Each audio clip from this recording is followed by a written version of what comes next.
Yesterday, they were citizens living freely in their country, but today they are refugees seeking for shelter in another country. Now, this is the fate of Ukrainians and other nationals living in Ukraine as the president of Russia, President Putin, invades Ukraine. All right, that's how I welcome you to the breakfast show this morning on TSLNIGERIA TV. My name is Favor of Vienloba. I have my co-host Joy Matthew on set. We'll go on a quick break. When we return, we'll be joined by our guest. Stay with us.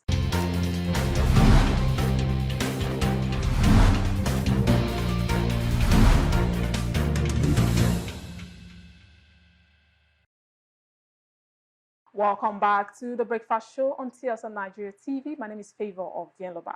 Now we're joined by a guest to discuss the Nigerians that are in between the conflict happening in Russia and Ukraine.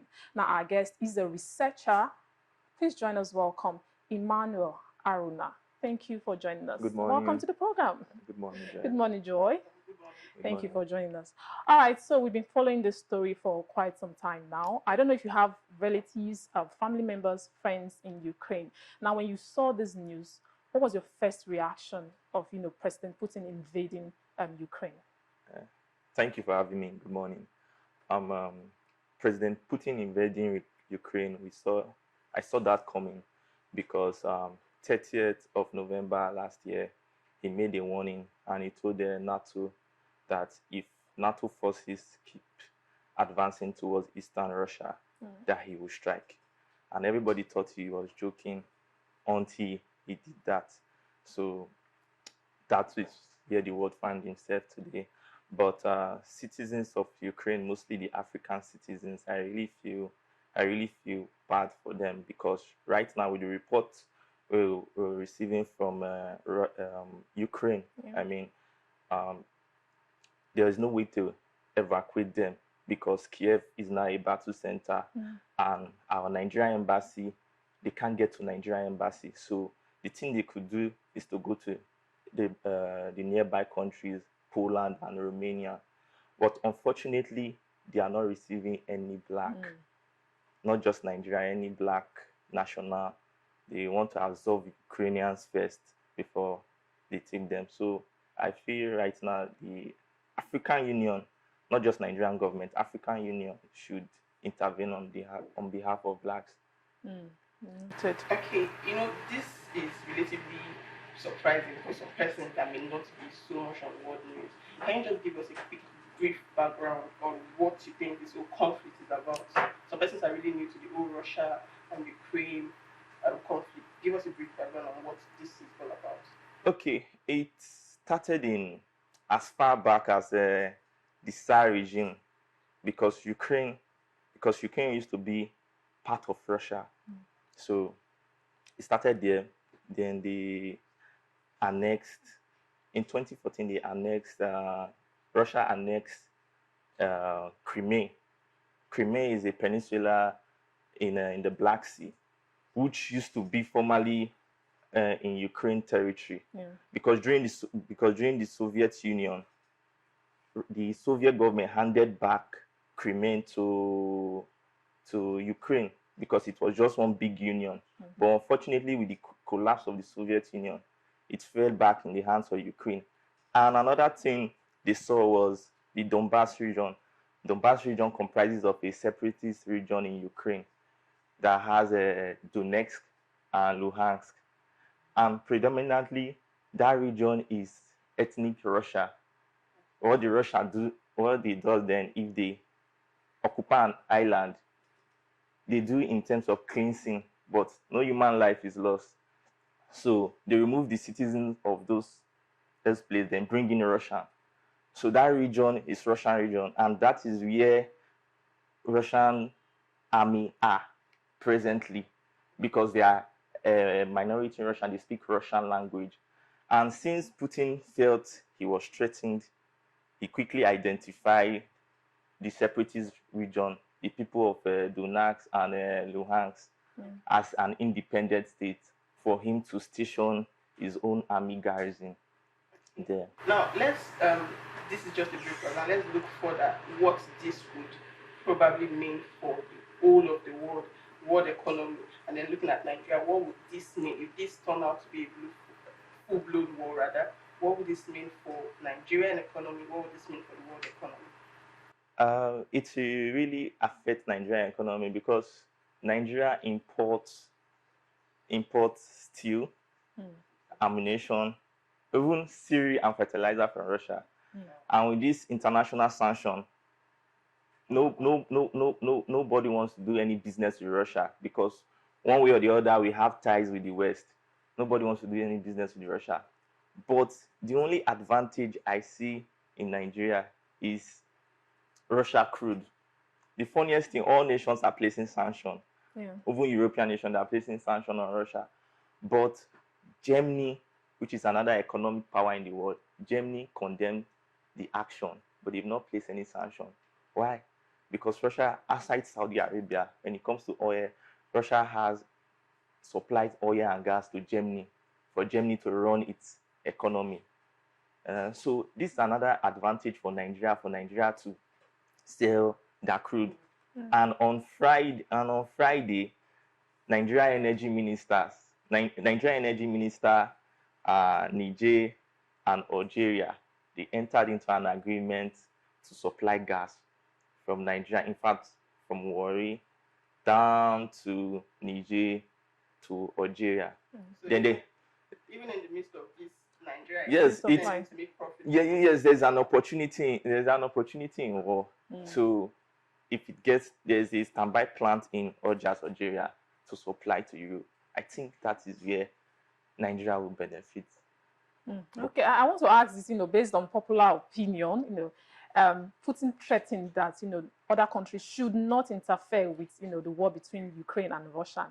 And now we saw a post where, it was like President Buhari was saying, Russia, back down, all of that. And Nigerians are begging Buhari, please do not intervene in this whole issue. The lighter note now. Should we really be afraid? Yes, we should be, because Putin he's a mean person, he can do. But the world is calling out on Putin and making it to look as if Putin is a bad guy. Yeah. But he has a point. He actually has a point. When you're talking about invading, who has never invaded another country?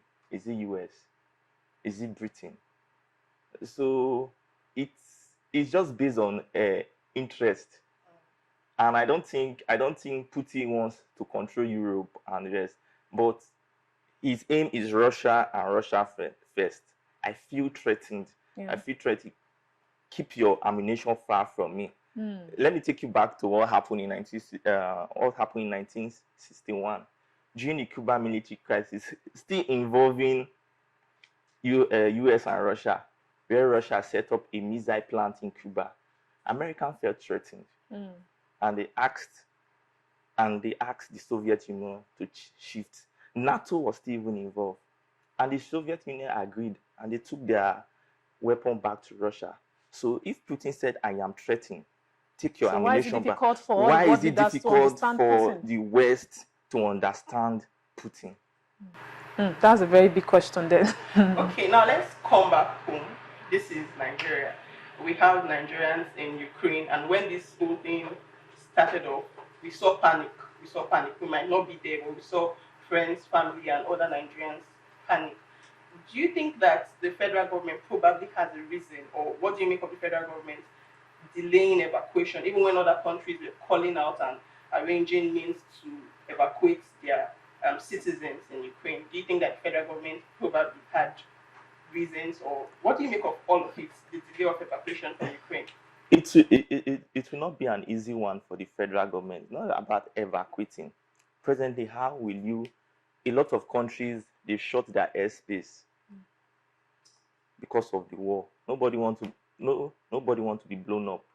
You understand? So the easiest way is to get to the next border. Like I said, the Russian army, they've advanced to Kiev, the capital of Ukraine.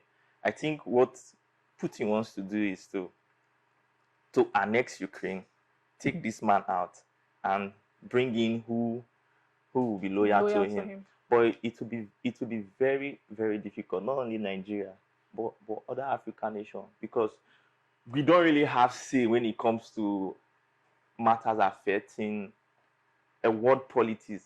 Nigeria, even Africa, they don't really have say. So how will you get your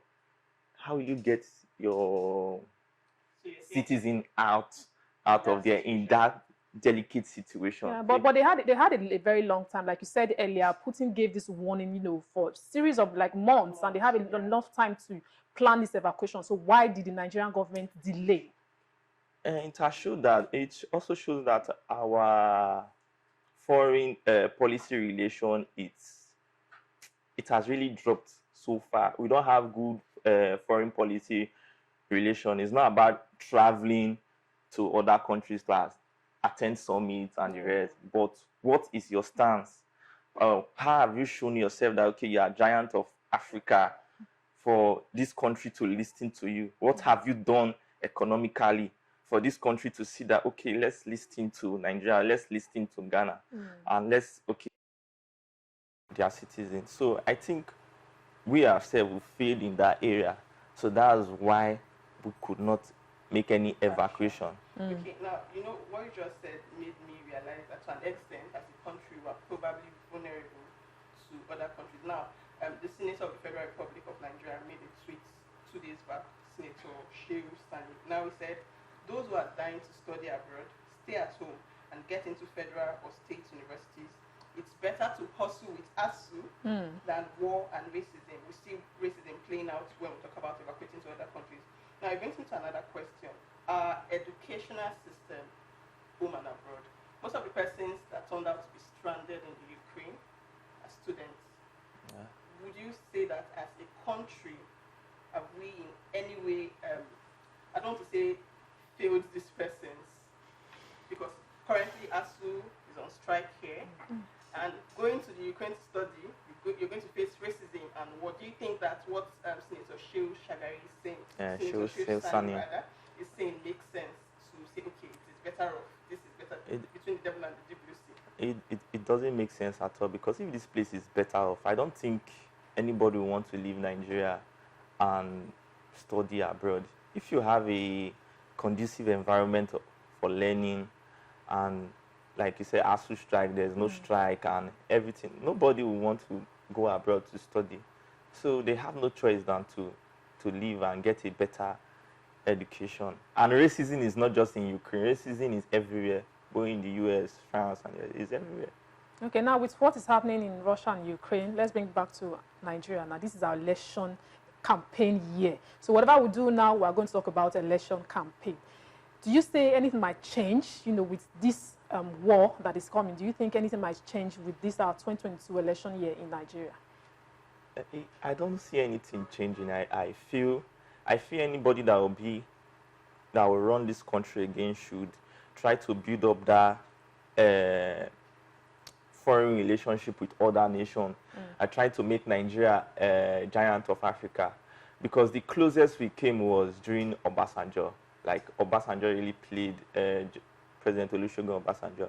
He actually played that big brother role. Like, yes, we are in charge.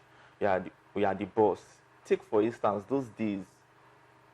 We are going for peacekeeping mission, even as far to Yugoslavia in Europe.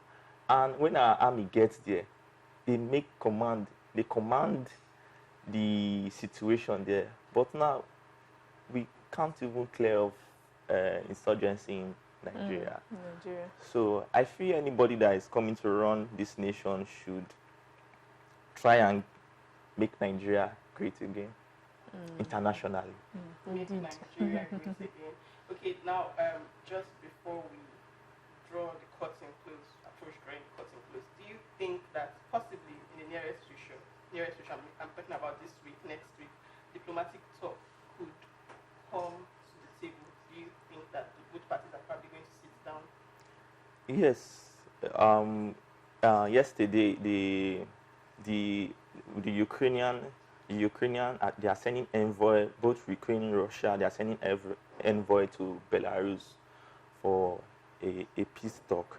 I feel peace is all we need, because for me, it was a wrong step for the Ukrainian president for him to take such action, for him to be manipulated by the West, because Ukraine, they never had that manpower to withstand Russia, both in ammunition, both in military personnel. But I feel he was carried by his emotion, and now he has been displaced. His citizens have been displaced, and Russians, they are living peacefully, doing their normal day business. So it still falls back to Ukraine. There is no battles are always won, but when it comes to war are never won. The effect of war still continues years after the battle is over. Exactly. Now, just before we call it a wrap, what do you think Nigerians, or the whole of Africa, but specifically Nigerians, can take home for all of this situation? What would you say that all of this, whether or not we make gains or make opportunities from the war, what would you say that Nigerian government. Nigerian government. First of all, we should try and evacuate our citizens and provide necessary assistance to those that are stranded. And moreover, we shouldn't just look at Europe as a whole. There are other crises that have happened even within Africa. Last year it was Ethiopia. There was internal crisis in Ethiopia. Yeah.